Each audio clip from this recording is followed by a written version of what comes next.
इन फरिश्तों में से एक फरिश्ता आपके पास आती है। बहन, हम बहुत समय से आपका ही इंतजार कर रहे थे। मेरा? लेकिन मैं तो आपको जानती तक नहीं। भले ही आप हमें नहीं जानती, लेकिन हम सभी आत्माएं आपको जानती है। आप भी हमारी ही तरह एक दिव्य आत्मा हो। मैं दिव्य आत्मा?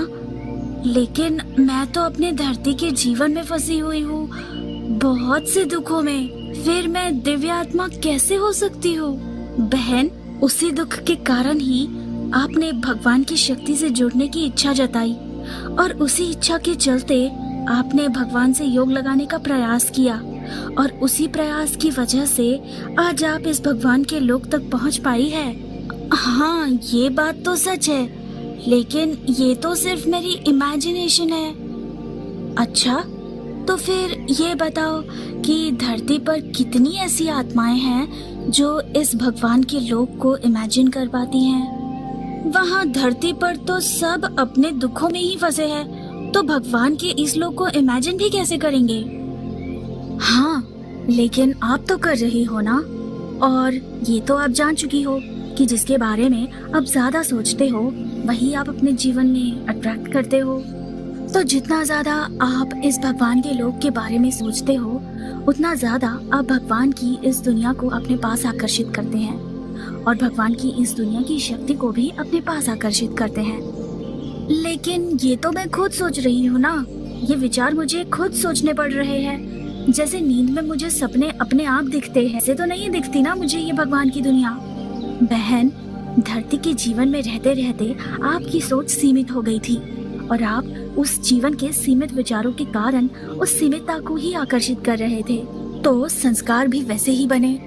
जब आप बार बार भगवान की इस दुनिया के बारे में सोचोगे, तो आप बार बार भगवान की दुनिया के विचारों से दिव्य संस्कारों को आकर्षित करोगे। हर पल जब आप सिर्फ भगवान की दुनिया के खुशहाल विचारों पर ध्यान केंद्रित करोगे, तो अपने आप आपके सभी पुराने धरती वाली सीमितता के संस्कार टूटते जाएंगे, और भगवान की शक्तियों के असीम आनंद के संस्कार भी पक्के होते चले जाएंगे। तब आप अपने धरती वाले जीवन में भी भगवान के इस दुनिया की दिव्यता को ही आकर्षित करेंगे। उसके लिए आपको भगवान की इस दुनिया पर ध्यान लगाना है, ज्यादा से ज्यादा देर। लेकिन मैं ये ध्यान कैसे लगाऊं? बिल्कुल इसी तरह जैसे अब लगा रही हो। आप खुद सोच कर देखो, भगवान की दुनिया कैसी होगी? सब खुश है, सभी के पास सभी प्रकार की सिद्धियां और शक्तियां हैं। जो चाहिए सब कुछ बस संकल्प से प्रकट हो जाता है। हर कोई खुश है और सभी के बीच बहुत प्रेम है। जैसे अगर आप अपने धरती की भाई बहनों के साथ प्रेम से रहते हो, वैसे ही यहाँ भी हर कोई एक दूसरे की भाई बहन है, और वैसा ही पवित्र प्रेम यहाँ सबके बीच है। हर प्रकार की सुख सुविधा है यहाँ, और शांति भी। और अगर आपको कुछ चाहिए तो भगवान के पास जाकर ले लो। भगवान के पास जाकर ले लो, लेकिन कैसे? चलो, मैं आपको ले चलती हूँ। वाह, ये तो बहुत सुंदर है।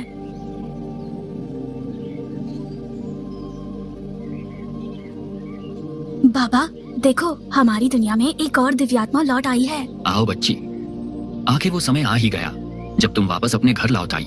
मेरा घर? हाँ बच्ची, इस वक्त तुम सूक्ष्म वतन में हो।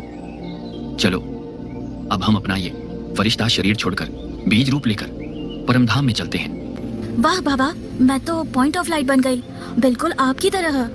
हाँ बच्ची, चलो अब हम शिव बाबा के पास चलते हैं।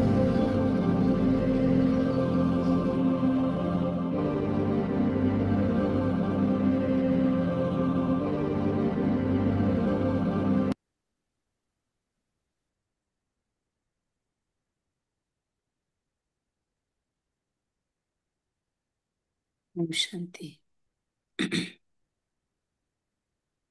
शांति। ओम शांति। बहुत अच्छा लगा। ओम शांति दीदी। एक बात ईमानदारी से कहना, बाहर से तो आप खुश और कंपोज दिखते हो, फंक्शनल भी हो और परफॉर्मिंग भी हो, बट आज 13/10/2025 के बाबा के महावाक्य सुनते हैं। मीठे बच्चे, तुम्हें देवता बनना है, इसीलिए माया के अवगुणों का त्याग करो। गुस्सा करना, मारना, तंग करना, बुरा काम करना, चोरी चकारी करना, ये सब महापाप है। ये बाबा ने आज बेसिक चीजें हमको बाबा सिखा रहा है, जो चाहिए चाहिए हमारे लाइफ में, कि अवगुणों का त्याग, मिठास, एक दूसरे से प्रेम भावना, मारना या हिंसा, इन चीजों से मुक्त, किसी को भी तंग करना भी नहीं, और दुख नहीं देना। तंग होना भी नहीं, बुरा काम करना नहीं है, और बुरे को अपने लाइफ में अट्रैक्ट भी नहीं करना है। चोरी चकारी करना, ये सब बाबा ने महापाप बोले हैं। प्रश्न, इस ज्ञान में कौन से बच्चे तीखे जा सकते हैं और किन्हें घाटा पड़ता है? तो हम इस पॉइंट पे से अपनी चेकिंग करेंगे। जिन्हें अपना पोता मेल रखना आता है, चार्ट रखने जिनको आता है, जो वह इस ज्ञान में बहुत तीखे जाते हैं। घाटा उनको पड़ता है, किन्हें? जो देही अभिमानी नहीं रहते, सोल कॉन्शियस।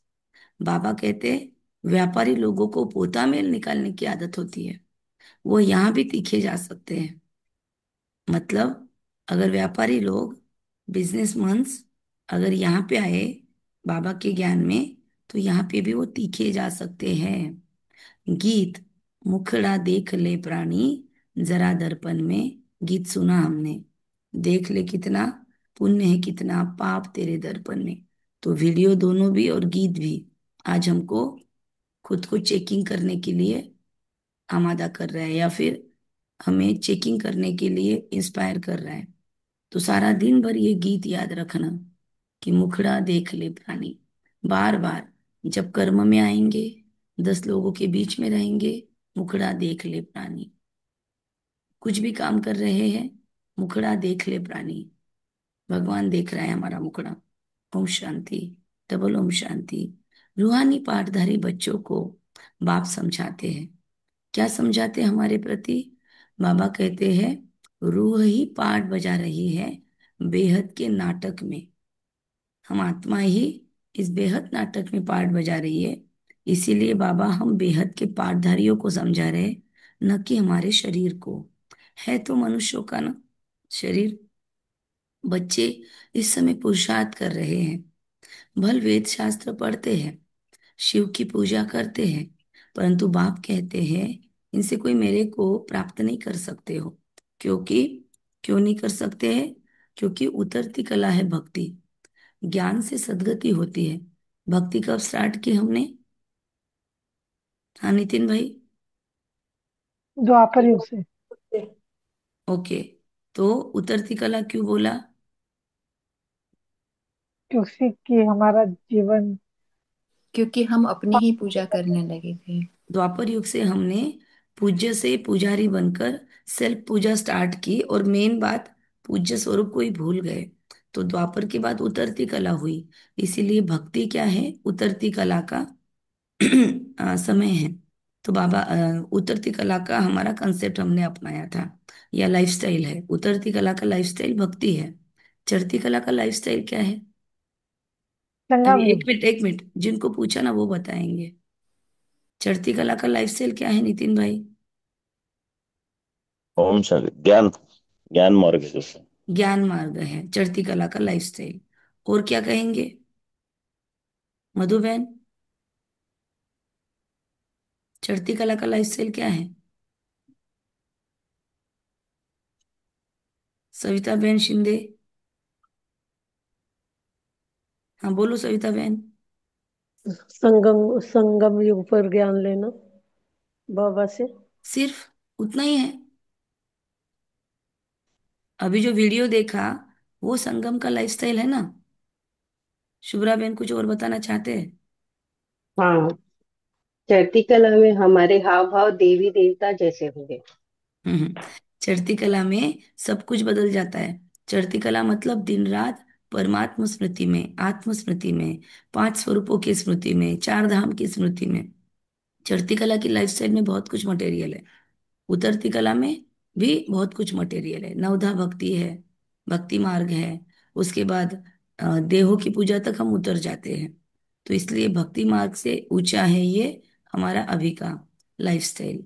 तो बाबा कहते हैं आज दिन भर याद रखना, उड़ती कला के लाइफस्टाइल में हूँ या उतरती कला की लाइफस्टाइल में हूँ। बाबा कहते हैं इनसे कोई मेरे को प्राप्त नहीं कर सकते। किससे? उतरती कला के लाइफस्टाइल से। क्योंकि भक्ति है उतरती कला, ज्ञान से सद्गति होती है, तो जरूर कोई से उतरते भी होंगे। अगर चढ़ती कला का कुछ है तो उतरती कला का भी कुछ लाइफस्टाइल होना चाहिए। यह एक खेल है जिसको कोई भी जानते नहीं। शिवलिंग को जब पूछते हैं, उनको ब्रह्म नहीं कहेंगे, शिवलिंग को ब्रह्म नहीं कहेंगे। तब कौन है जिसको पूछते हैं हम? उनको भी ईश्वर समझ पूजा करते हैं। तुम जब पहले पहले भक्ति शुरू करते हो तो शिवलिंग हीरे का बनाते हो। आज की मुरली जो बुद्धिमान आत्माएं हैं ना, उनके लिए बहुत पोषक क्या कहेंगे, माल है, तरावटी माल है। आज जो मुरली पे मनन चिंतन करने के शौकीन हैं, जो अंधश्रद्धा से सिर्फ मुरली नहीं सुनते, नियम बोलकर मुरली नहीं सुनते, जो बैठकर बाद में मुरलियां पढ़ते हैं, जो बैठकर बाद में पढ़ी हुई मुरली को चिंतन करते, उगारते गाय की तरह, तो उन लोगों के लिए आज की मुरली है। जो मुरली के ज्ञान रत्नों से खेलते हैं, उनके लिए आज की मुरली है। बहुत सुंदर तरावटी माल है। बाबा कहते हैं कि कौन है जिसको पूछते हैं, उनको भी ईश्वर समझ पूजा करते हैं। अभी क्या हुआ? अभी रिसेंटली क्या हुआ? परसों या कल परसों कुछ हुआ ना? किसकी पूजा की आत्माओं ने?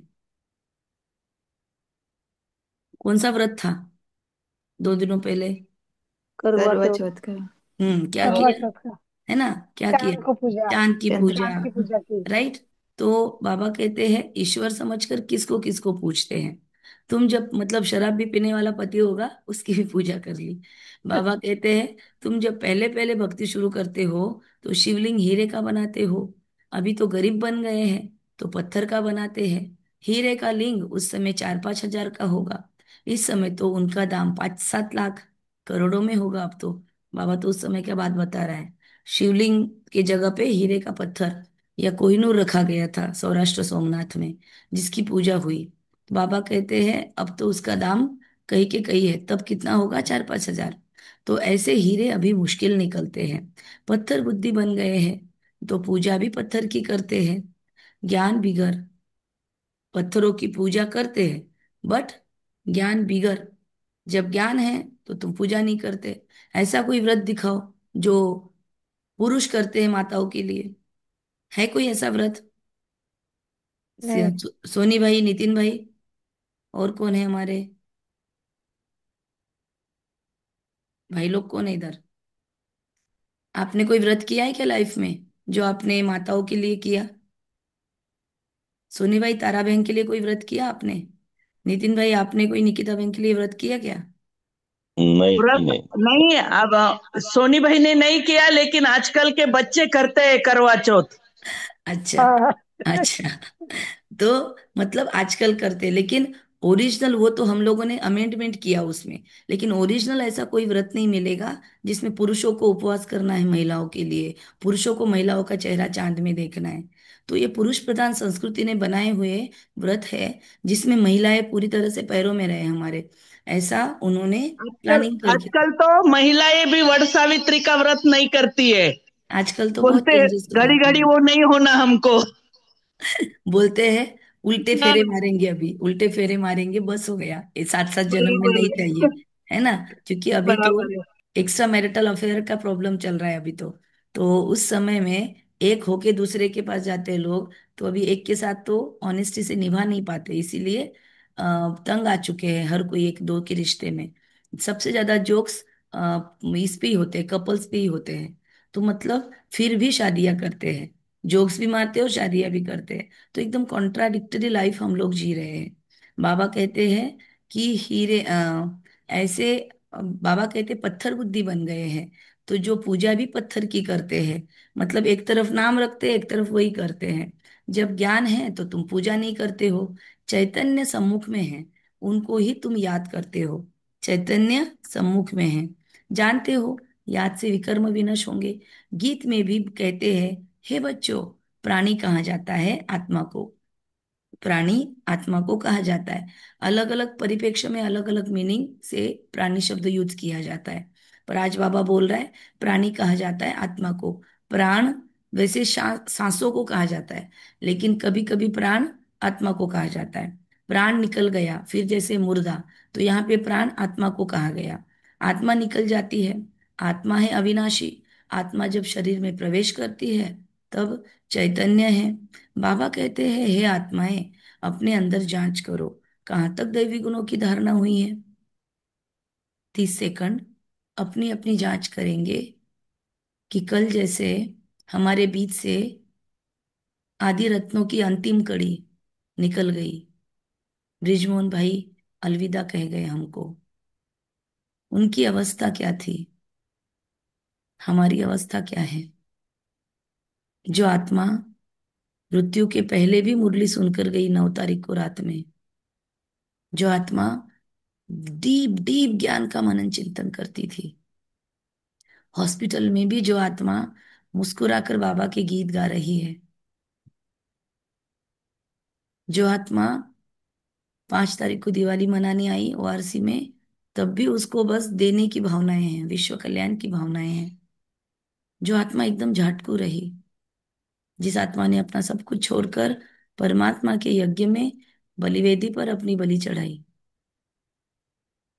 इन आत्माओं से कंपेयर करें तो मैं कहाँ पर हूं।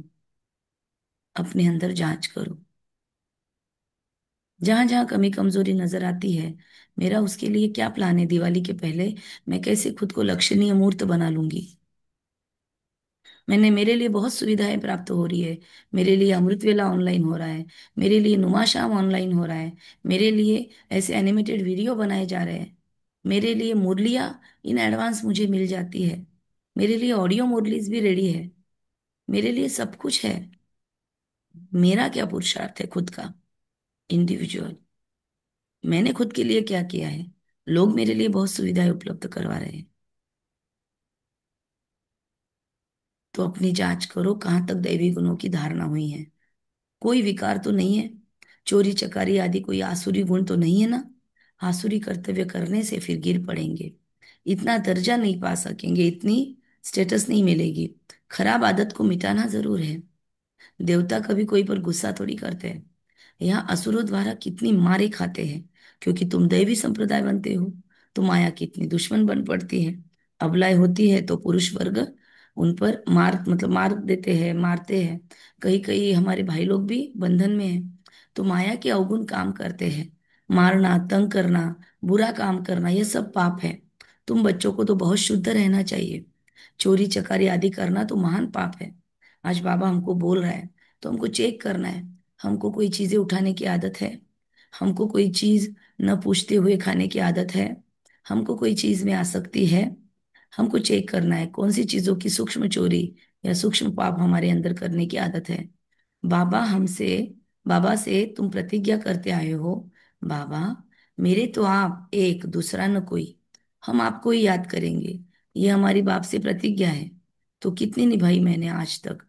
बाबा कहते हैं भक्ति मार्ग में भल गाते हैं, परंतु उनको पता नहीं है कि याद से होता क्या है। वह तो बाप को जानते ही नहीं है। सिमर सिमर सिमर सुख पाओ, कलह क्लेश मिटे सब तन के, ये भक्ति मार्ग का गायन है। लेकिन उनको पता ही नहीं है, एक सेकंड,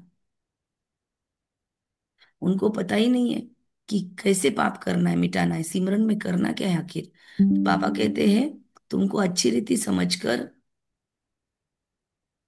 फिर समझाना है। यह भी जज करो, महान आत्मा किसको कहा जाए। श्री कृष्ण जो छोटा बच्चा स्वर्ग का प्रिंस है, वो महात्मा, वह महात्मा है या आजकल के कलयुगी मनुष्य। वो विकार से पैदा नहीं होता है। इसलिए आपने देखा एआई ने वीडियो बनाया, पर एआई ने वीडियो में माताएं कैसी रखी है ना, फुल ड्रेस नहीं था, मतलब उनकी साड़ियाँ पहनने का ढंग आदि। तो एआई तो इतना नहीं समझ सकता, कितनी भी वो बातें कर ले। तो इसलिए बाबा कहता है कलयुगी मनुष्य जैसा ही उसने फरिश्तों को बनाया। तो बाबा कहता है आजकल के कलयुगी मनुष्य यह महात्मा है कि छोटा स्वर्ग का प्रिंस। वह विकार से पैदा नहीं होता है, वह है निर्विकारी दुनिया, यह है विकारी दुनिया। आजकल एक्टिंग भी करते हैं तो बहुत कम आत्माएं हैं जो एक्टिंग में भी वह क्वालिटी अपने अंदर लाए। मतलब हमने एक रामलीला का एंकरिंग किया, उसके अंदर बहुत आत्माएं राम बनी। हम सबको चेक कर रहे थे, तो हर एक की मतलब हर एक के हाव भाव, एक्सप्रेशन, बॉडी कॉन्शियसनेस, ये स्पष्ट नजर में आता है। मतलब वो कैरेक्टर में नहीं जाते हैं। राम कैसे होगा स्थित प्रज्ञ, कैसे वो स्थिर होगा, कैसे वो मर्यादा पुरुषोत्तम है। तो इन बातों पर आजकल के बच्चों का ध्यान नहीं जा सकता है, क्योंकि बाबा कहते हैं ही विकारी दुनिया। निर्विकारी को बहुत टाइटल दे सकते हैं, विकारी का क्या टाइटल है। आजकल कुछ भी आध्यात्मिक चीजें भी करने जाओ, वहां पे सेल्फी और फोटो निकालने का बहुत ज्यादा ट्रेंड है। आध्यात्मिकता के अंदर भी, मतलब कोई धार्मिक भी कर्म कांड करे, उसके अंदर भी वो क्वालिटी नहीं बची आजकल। तो बाबा कहता है विकारी का टाइटल क्या है। श्रेष्ठाचारी तो एक बाप ही बनाते हैं। वह है सबसे ऊंचे ते ऊंच, और सब मनुष्य पाटधारी है, तो पाठ में जरूर आना पड़े। सतयुग है श्रेष्ठ मनुष्यों की दुनिया। जानवर आदि सब श्रेष्ठ है। वहां माया रावण है ही नहीं। वहां ऐसे कोई तमोगुनी जानवर होते नहीं। सतयुग में तो विकार का नाम ही नहीं है। तमोगुनी जानवर आज की दुनिया में जो है वहां होंगे नहीं। फिर वहां बच्चे कैसे पैदा होते हैं, यह भी हम बच्चे जानते हैं। वहां विकार होते नहीं, वहां है ही योग बल। बाबा कहते हैं तुमको देवता बनाते हैं, तो तुम अपनी पूरी जांच करो। फिर से अंडरलाइन पॉइंट है, मेहनत बिगर विश्व का मालिक थोड़ी बन सकेंगे, तो मेहनत तो करनी पड़ेगी। तो मुझे अभी कौन सी मेहनत करनी बाकी है, कौन सी मेहनत मेरे से नहीं होती, बाबा तक नहीं पहुंचती, कौन सी मेहनत मैं कर रहा हूं लेकिन बाबा तक नहीं पहुंच रही है। बाबा तक पहुंचना मतलब उसका इफेक्ट मिलना। अगर मैं कोई मेहनत कर रही हूँ, बाबा तक नहीं पहुंच रही हूँ, फिर भी बाबा से वही बात बताओ, लेटर लिख रही हूँ पर उसमें से कुछ चेंज नहीं हो रहा है, तो चेक करो सिस्टम में क्या गलत है। बाबा कहते हैं मेहनत बिगर विश्व का मालिक थोड़ी बनेंगे, जांच पूरी करो। जांच करो ऐसे क्यों नहीं बोल दिया, पूरी शब्द ऐड करने की जरूरत क्या है बाबा को उसमें। अगर बाबा ने जांच पूरी करो बोला है, मतलब हम कहीं पे तो भी आधी अधूरी जांच कर रहे हैं। जैसे तुम्हारी आत्मा बिंदी है, वैसे बाप भी बिंदी है। इसमें मूंझने की कोई दरकार नहीं है। कोई कहते हैं हम देखें, अब क्या देख के करेंगे बाबा के बिंदी को, उसे फर्क क्या पड़ जाएगा। इन आंखों से कुछ देख लिया, फर्क क्या पड़ जाएगा। इस आंखों से एनिमेटेड कितने वीडियो देख रहे हैं, फर्क क्या पड़ गया। बाबा कहते हैं देखने वालों की तो तुमने बहुत पूजा की, फायदा कुछ भी नहीं हुआ। अब यथार्थ रीति मैं तुमको समझाता हूँ। मेरे में सारा पाठ भरा हुआ है। अभी पति की भी पूजा कर ली, तो क्या फायदा हो गया, कौन सा फल मिल गया पति की पूजा करने से, है ना। अभी तो ऐसे वीडियो भी वायरल हो रहे, झगड़े होने के बाद करवा चौथ। तो सोचो, मतलब एक दिन भी इतना प्योर शुद्धता से नहीं रह सकते। अगर पति की पूजा किया, तो क्या क्या पति ने फल में संपूर्ण पवित्रता का दे दिया, व्रत ये वरदान दे दिया, वो तो अपवित्रता देगा। तो अब यथार्थ रीति मैं तुमको समझाता हूँ। मेरे में सारा पाठ भरा हुआ है। सुप्रीम सोल होना, सुप्रीम फादर कोई भी बच्चा अपने लौकिक बाप को ऐसे नहीं कहेंगे। एक को ही कहा जाता है। सन्यासियों को तो बच्चे हैं नहीं जो बाप कहे। सन्यासियों को बच्चे नहीं, उनके तो चेले हैं, तो उनको बाप को ही नहीं कह सकते। यह तो सब आत्माओं का बाप बैठा है जो हमको मुरली सुना रहा है, जो वर्षा देते हैं। उन्हों का कोई गृहस्थ आश्रम तो ठहरा नहीं, ब्रह्मा बाबा का भी नहीं, शिव बाबा का भी नहीं। बाबा बैठ समझाते हैं, तुमने ही 84 जन्म भोगे हैं। पहले पहले तुम सतो प्रधान थे, फिर नीचे उतरते आए हो। अभी कोई अपने को सुप्रीम थोड़ी कहेंगे, अभी तो नीच समझते हैं। बार बार बाप समझाते हैं मूल बात की अपने अंदर देखो। क्या मूल बात समझाते हैं कि अपने अंदर देखो, हमारे में कोई विकार तो नहीं है। तीसरी चौथी बार रिपीट हो रहा है। रात को रोज अपना पोता मेल निकालो, 5वीं बार। व्यापारी हमेशा पोता मेल निकालते हैं, गवर्नमेंट सर्वेंट पोता मेल नहीं निकाल सकते। सोनी भाई, गवर्नमेंट सर्वेंट पोता मेल नहीं निकाल सकते बोले, क्यों? क्योंकि उनको तो मुकर्रर तनख्वाह मिलती है, तो उनको फिक्स है इतना मिलने वाला है, तो उनको कम ज्यादा नहीं है। व्यापारियों को देखना पड़ता है कितना आए, मतलब कभी कम आएंगे ग्राहक, कभी ज्यादा आएंगे। तो बाबा कहते हैं जिनको फिक्स जॉब है उनको नहीं, जिनका खुद का अर्निंग है, सेल्फ करके जो एम्प्लॉयड है, तो उन लोगों के लिए अलग है। इस प्रोफेशनल वर्क जो करते हैं, तो इस ज्ञान मार्ग में व्यापारी तीखे जाते हैं। आज व्यापारियों की बहुत ही बाबा ने, कौन कौन है यहाँ पे व्यापारी, वैसे इंडस्ट्री वाले भी व्यापारी हो गए। और कौन व्यापारी है यहाँ पे, दुकान किसकी है?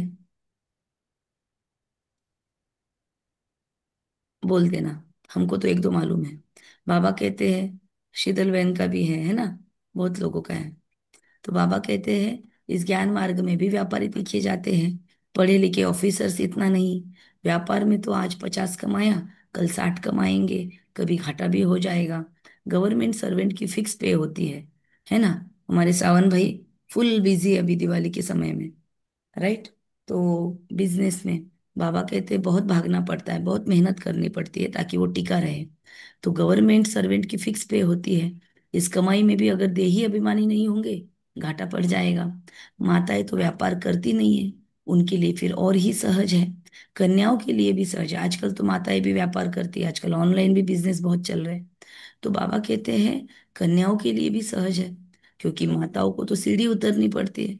पर ये पहले की मुरली है, आजकल तो कन्याएं भी शुद्ध नहीं बची, नाम के लिए कन्याएं हैं। सारी गंदगी शादी के पहले ही हो जाती है जीवन में। तो आजकल कोई भी कुमार कुमारियाँ ओरिजिनल में कुमार कुमारियाँ कहलाने के लायक ही नहीं है। तो उनके लिए फिर बाबा कहते हैं, बाबा तो बोल रहा है पर आजकल की कन्याओं की हालत खराब है। आजकल हम समझते, पहले तो हम बोल देते थे कि चलो कन्या है उसके हाथ का खा लेंगे, अभी कोई गारंटी नहीं है, कन्या के हाथ का भी खा नहीं सकते, बहुतों में गंदगी है। तो कन्याओं के लिए भी सहज है, क्योंकि माताओं को सीढ़ी उतरनी पड़ती है। बलियारी उनकी है जो इतनी मेहनत करती है। कन्याएं तो विकार में गई नहीं है, तो छोड़े फिर क्या। पुरुषों को तो मेहनत लगती है, कुटुंब परिवार की संभाल करनी पड़ती है। सीढ़ी तो चढ़ी है, वो सारी उतरनी पड़ती है। अगर रचना रची है, शादी की है, पत्नी को घर में लाया है, बच्चे पैदा किए हैं, तो कुटुंब को संभालना ही पड़ता है। तो एक जिम्मेदार पुरुष को भागना ही पड़ता है, एक जिम्मेदार स्त्री को भी भागना ही पड़ता है। तो बाबा कहते हैं इसलिए न शादी हुए लोग थोड़े से छूटे हुए हैं। घड़ी घड़ी माया थप्पड़ मारकर गिरा देती है। बाबा कहते हैं अभी तुम बिके बने हो, कुमारियाँ पवित्र ही होती है। ये बाबा की तब की मुरली है। अब तो रव रव नर्क है। हमारे पास कितने केसेस हैं, दिखने में कुमारियाँ हैं लेकिन सब कुछ हो गया है। और अब अटके पड़े हैं कि माँ बाप शादी के लिए पीछे पड़े हैं, हम तो उनमें फंसे हुए हैं। हमने तो सारे फोटो शेयर किए हुए हैं, अब हम शादी कैसे करें। बहुत डेंजरस कार्यक्रम है अभी, बहुत गर्त में जा चुके हैं बच्चे बच्चियां। मतलब स्कूल में जाते हैं, सोचो स्कूल में ऐसी काउंसलिंग्स करनी पड़ती है हमको। स्कूल के बच्चे मतलब 10वीं के नीचे वाले, उनकी हालत ये है। तो बेकार हालत है। बाबा कहते सबसे जास्ती होता है पति का प्रेम। तुम्हें तो पतियों के पति परमात्मा को याद करना है और सबको भूल जाना है, ठीक है। तो उसके नाम की करवा चौथ तो रोज ही करनी पड़े। माँ बाप का बच्चों में मोह होता है, बच्चे तो है ही अनजान, शादी के बाद मोह शुरू होता है। पहले स्त्री प्यारी लगती है, फिर विकारों में ढकेलने की सीढ़ी शुरू कर देते हैं। कुमारी निर्विकारी है तो पूजा पूजी जाती है ना। एक्चुअली इनोसेंस तब तक ही है, उसके बाद में नहीं है। जब तक कन्याओं की पूजा होती है उसके बाद कोई इनोसेंस ही नहीं बच रहा है आजकल। तो बाबा कहते हैं तुम महिमा लायक बनकर फिर पूजा लायक बनते हो। बाप ही तुम्हारा टीचर भी है, तो तुम बच्चों को नशा रहना चाहिए क्या। हम स्टूडेंट हैं, भगवान जरूर भगवान भगवती बनाएंगे। सिर्फ समझाया जाता है भगवान एक है, बाकी सब है भाई भाई, दूसरा कोई कनेक्शन नहीं है। प्रजापिता ब्रह्मा से रचना होती है, फिर वृद्धि होती है। आत्माओं की वृद्धि नहीं कहेंगे, वृद्धि मनुष्यों की होती है, आत्माओं की वृद्धि नहीं कहेंगे। आत्माओं का तो लिमिटेड नंबर है, पर वो भी बाबा ओपन नहीं करता है कितनी आत्माएं ऊपर, वरना हमको ट्रिगर मिल जाएगा इधर। बहुत आते रहते हैं, जब तक वहां है ऊपर स्टॉक है, खाली होता रहेगा, झाड़ बढ़ता रहेगा। ऐसे नहीं कि सूख जाएगा। इनकी भेंट बनेन ट्री से की जाती है, सूखा थोड़ी है। तल गायब है, झाड़ अभी भी हरा भरा है।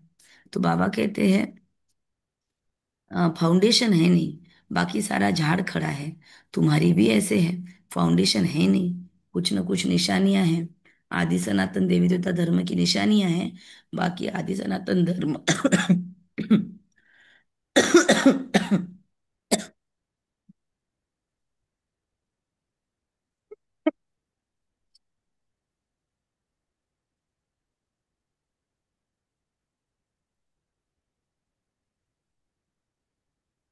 आदि सनातन धर्म तो अभी है नहीं,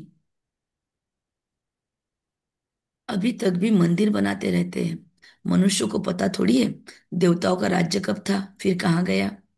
यह नॉलेज तुम ब्राह्मणों को ही है, मोनोपोली है हमारी इस पे। अभी सनातन धर्म के नाम पर तो क्या क्या कर रहे हैं। तो बाबा कहते हैं मतलब थुर ही नहीं है, ये गायब है। मनुष्य को यह मालूम नहीं है परमात्मा का स्वरूप बिंदी है। गीता में भी लिख दिया है वह अखंड ज्योति स्वरूप है। तो ऐसे बहुत बड़ा महाकाल, ऐसे उसका नाम गायन करते हैं। बिंदु में कैसे सिंधु हो सकता है, बिंदु में एटॉमिक पावर कैसे हो सकती है, राइट। तो इसीलिए वो दिखाने के लिए बाबा ने एटम बॉम्ब भी बनवाया कि एक बिंदु में कितनी पावर हो सकती है। फिर भी अगर आंखें नहीं खोलते हम तो कौन भला करेगा। बाबा कहते हैं आगे बहुतों को साक्षात्कार होता था भावना अनुसार, बहुत लाल लाल हो जाते थे, मतलब ऐसे चेहरा लाल, सामने साक्षात्कार हो रहा है। कैसे, बहुत डीप भावनाएं हैं तो बस हम सहन नहीं कर सकते। अब वह तो साक्षात्कार था। बाप कहते साक्षात्कार से कोई का कल्याण नहीं होने वाला। अब दिख गया बहुत तेजों में बिंदु दिख गया, हमारा क्या उखड़ गया और क्या फर्क पड़ गया। जब तक उसकी किरणें मुझ में नहीं आती, जब तक मेरे अंदर नहीं समाती, जब तक मेरे स्वभाव संस्कार में रिपेयर मेंटेनेंस नहीं होता, तब तक मैंने देख भी लिया तो क्या उखाड़ लिया। इसीलिए जब सिर्फ साक्षात्कार से कुछ फायदा नहीं है, उसको देख कर फिर अपने अंदर उसकी किरणों को एब्जॉर्ब करना, ये भी महत्वपूर्ण है ना। तो बाबा कहते हैं कि कल्याण कुछ भी नहीं है उसके अंदर। जैसे पारा खिसक जाता है ना, यहाँ मुख्य याद की यात्रा ऐसी है। पारा आपने कभी लिया होगा, हमको वो स्कूल के टीचर देते थे, सबको इतना सा ड्रॉप पारा दिया था हमारे सर ने हमको। और कैसे दिया था, हाथ पे नहीं दिया था, एक पत्ता लाने के लिए बोला था पेड़ का, और पेड़ का पत्ता लाके उसका द्रोण बनाया, उसके अंदर एक एक ड्रॉप डाला, और उसको फिर बड़ा बड़ा पत्ता था तो उसको बस हाथों में पकड़ो तो वो ऐसे लुढ़कता था पारा। तो हमको चैलेंज दिया था घर पे ले जाओ, माता पिता को दिखाओ और वापस लेके आओ कल। और जो कल वापस लाएगा उसको एक्स्ट्रा मार्क्स मिलेंगे और उसको एक्स्ट्रा प्राइज मिलेगी। क्या हुआ होगा, बहुत सारे बच्चे फेल, क्योंकि घर पे दिखाने गए वो लुढ़क गया, लग गया किसी चीज को, चिपक गया वहीं पे। मतलब वो बहुत जल्दी फिसल जाता है और चिपक जाता है स्थूल चीजों को। तो बाबा कहते कि पारे हम का। फिर वो सिगरेट के पैकेट से पन्नी निकलती थी ना सिल्वर, हम्म। उसमें भरते थे, और फिर वो पन जो बन जाता था कैप्सूल ना, खूब डांस करता था। अच्छा अच्छा, देखो ये इन्होंने ये भी मैंने किया हुआ है। मैंने भी हाथ में पकड़ा है उसको, वो अच्छा, इधर उधर लुढ़कता था। हाथ में नहीं पकड़ सकते उसको, हाथ में तो चिपक जाता है वो चीजों को। तो बाबा कहते हैं, बाप कहते हैं साक्षात्कार से कोई कल्याण नहीं है। बाकी ये बात निकली क्यों, दिन भर में जब ये बात याद आएगी पारे की, तो पारे से याद क्या करना है कि क्या बाबा की याद मेरे बुद्धि में टिकी हुई है कि खिसक गई।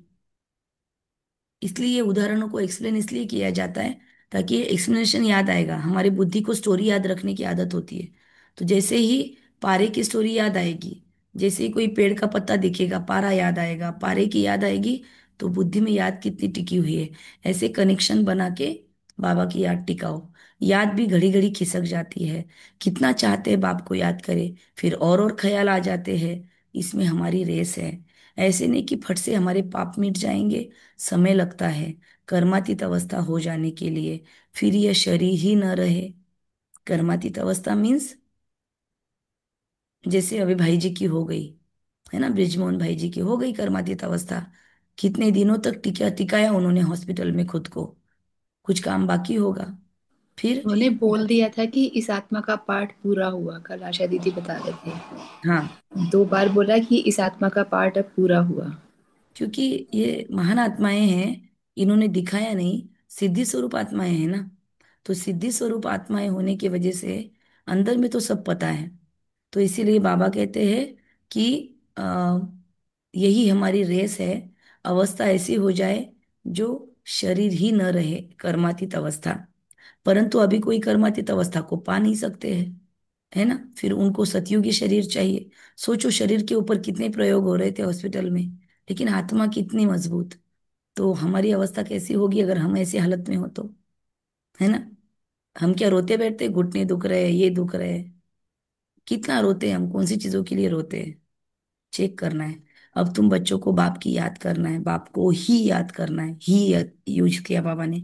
अपने को देखते रहो, हमसे कोई बुरा काम तो होता नहीं ना। पोता मेल जरूर रखना है, फिर से बाबा की याद, छठी बार पोता मेल रखो। ऐसा व्यापारी झट साहूकार बन जाते हैं।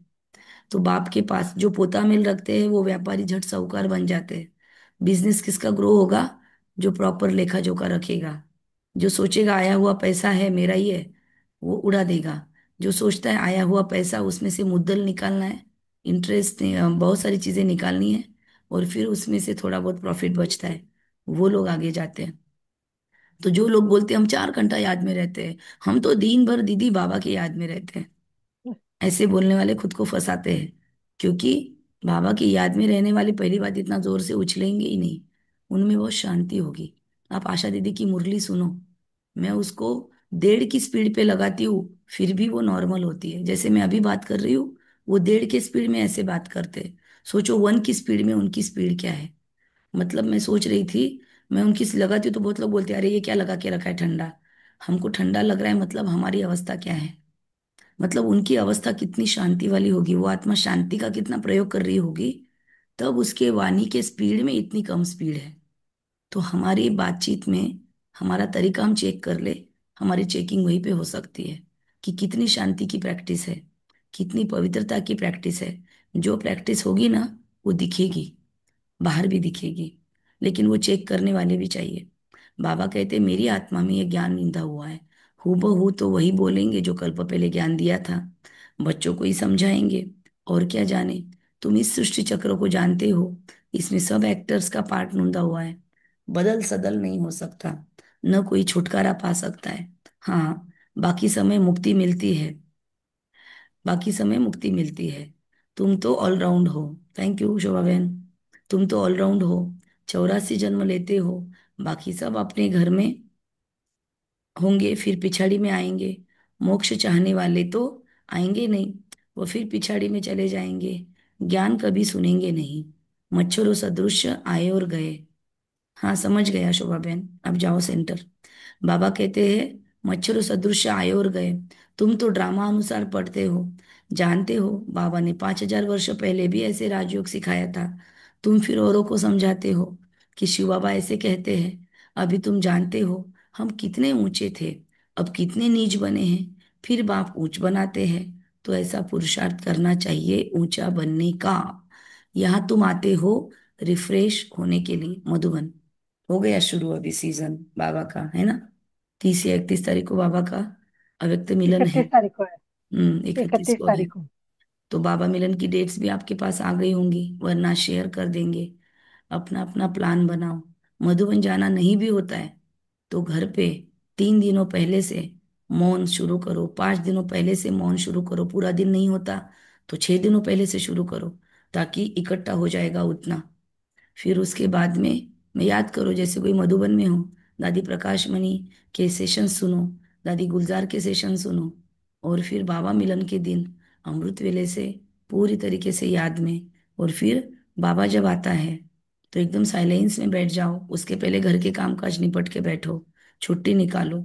1 ही घंटा आजकल तो मिलता है, पूरे फटाफट शॉर्टकट करके मुरली सुना देते हैं, लेकिन अपना नशा बना रहे तो घर में भी मधुबन जैसा वातावरण बना सकते हो।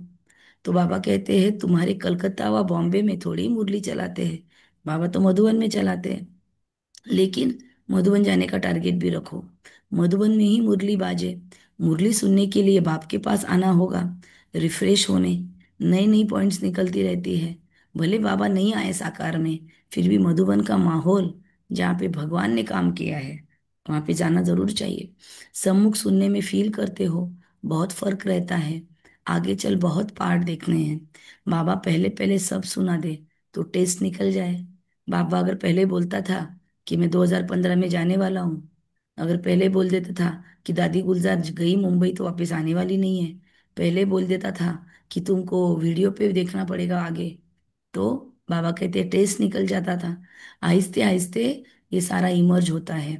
और हो सकता है आगे मधुबन में वीडियो पे भी ना दिखाया जाए, हमको जाने को ही ना मिले मधुबन, तो क्या करेंगे? 1 सेकंड न मिले दूसरे से।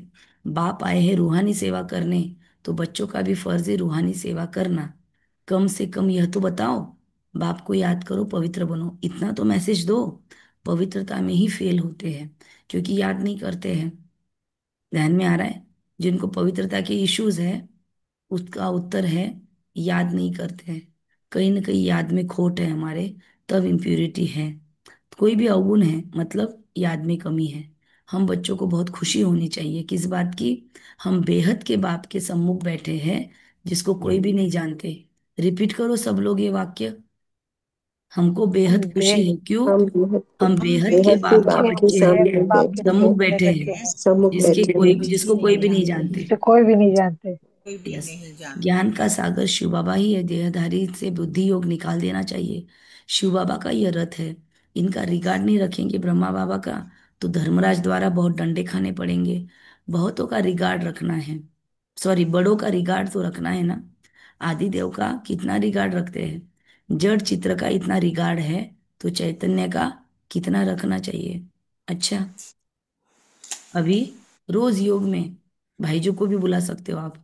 जब तक 12 दिन नहीं होते तब तक इन आत्माओं की पावर भी हमारे साथ है। और आप लोगों के लिए फिर से नुमा शाम और अमृत वेला ऑनलाइन शुरू हो गया है गूगल मीट पे। स्पेशल भट्टी में जो जो है उनके लिए। तो आप में से जिनको ज्वाइन करना था पर वो उधर अमृत वेला ज्वाइन कर रहे थे नवरात्रि में, ज्वाइन करने की इच्छा है तो आज ग्रुप में डालो। उन लोगों को स्पेशल ग्रुप में ऐड कर लेंगे। ओके। मीठे मीठे सिखिले दे बच्चों प्रति माता दीदी पिता बाप। हमारे को बोलो। ग्रुप में डालना नहीं आता, हम भी ऐड कर लेंगे। आप ऑलरेडी ऐड हो सविता बहन, आपको क्यों नहीं आता है मुझे नहीं ध्यान में आता है। आप ऑलरेडी ऐड हो, आपने जिस दिन बोला था ना मैंने आपको ऐड किया है। यार तो है, पर मेरे को करना नहीं आता। बहन किसी और से लगवाती हूँ योग। मैं वो तो मतलब फिर आप किसी से सीखो ना। आपको वहां पे ही सीखना पड़ेगा, मैं यहाँ से कैसे आपको सिखाऊं? आपको अपने आसपास में किसी को ढूंढो, उनको बोलो कि मुझे इसमें स्पेशल भट्टी ग्रुप ढूंढ कर दो। उसमें लिंक कैसे ढूंढना है थोड़ा सा सीखो। आधा घंटा लगेगा, सीख जाओगे आप, कोई बड़ी बात नहीं है। इतनी इतनी जिंदगी आपने बिताई है, इतनी सारी बातें सीखी होगी, तो ये क्या बड़ी बात थोड़ी है? सीखो। स्पेशल भट्टी ग्रुप में आपको ऐड किया हुआ है कि नहीं किया हुआ है चेक करो। ठीक जी है। दीदी अब तो है, पर लगाया वो योग में वो नहीं लगाई जाती कमेंट। नहीं, मुझे आपका प्रॉब्लम नहीं समझा, प्रॉब्लम क्या है? आप मुझे लास्ट में बात करो मुरली खत्म होने के बाद, ठीक है? अच्छा। मीठे मीठे सिखिलते बच्चों प्रति माता पिता बाप दादा का याद प्यार और गुड मॉर्निंग। रूहानी बाप की रूहानी बच्चों को नमस्ते। हम रूहानी हम बच्चों के रूहानी बच्चों की रूहानी रूहानी माता बाप पिता दादा को बाप याद दादा को प्यार, याद गुड प्यार, मॉर्निंग और गुड नमस्ते। मॉर्निंग और शुक्रिया नमस्ते। बाबा, शुक्रिया। वाह बाबा वाह की, मेरे मीठे बाबा, शुक्रिया वाह बाबा मेरा श्रेष्ठ, शुक्रिया। वाह मेरा श्रेष्ठ वाह भाग्य, ब्रह्मा, वाह। वाह वाह मुझ आत्मा का श्रेष्ठ भाग्य, वाह। धारणा। अंदर में अपनी जांच कर दैवी गुण धारण करने हैं। खराब आदतों को निकालना है। प्रतिज्ञा करनी है, बाबा हम कभी भी बुरा काम नहीं करेंगे। पहले बुरे की व्याख्या फाइनल करनी है। कर्मातीत अवस्था को प्राप्त करने के लिए याद की रेस करनी है। रूहानी सेवा में तत्पर रहना है। बड़ों का रिगार्ड रखना है। वरदान। फॉलो फादर के पाठ द्वारा मुश्किल को सहज बनाने वाले तीव्र पुरुषार्थी भव। फॉलो फादर के पाठ द्वारा मुश्किल को सहज बनाने वाली मैं तीव्र पुरुषार्थी आत्मा हूँ। मुश्किल को सहज बनाने व लास्ट पुरुषार्थ में सफलता प्राप्त करने के लिए पहला पाठ क्या है? पुरुषार्थ में हेलो सफलता पाने के लिए पहला पाठ है हेलो। Follow father. यह पहला पाठ ही लास्ट स्टेज को समीप लाने वाला है।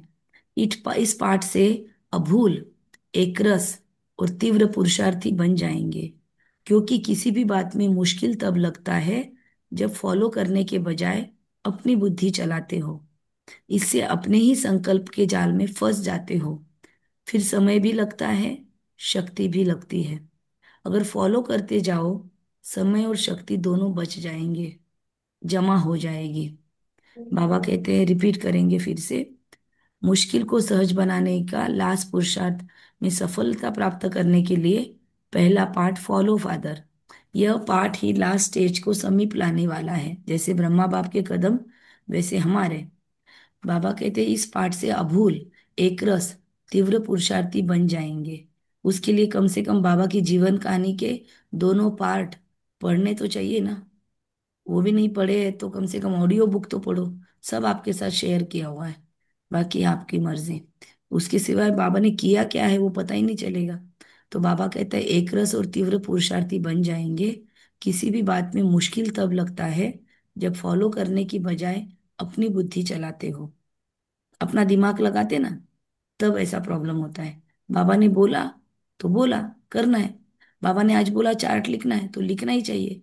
अरे नहीं, बाबा को क्या लगता है हमसे नहीं होता, दिवाली के काम हैं, इतने गेस्ट आए हुए हैं, कुछ नहीं होगा। इससे ही अपने संकल्पों की शक्ति, संकल्प के जाल में फंस जाएंगे, बाबा कहता है।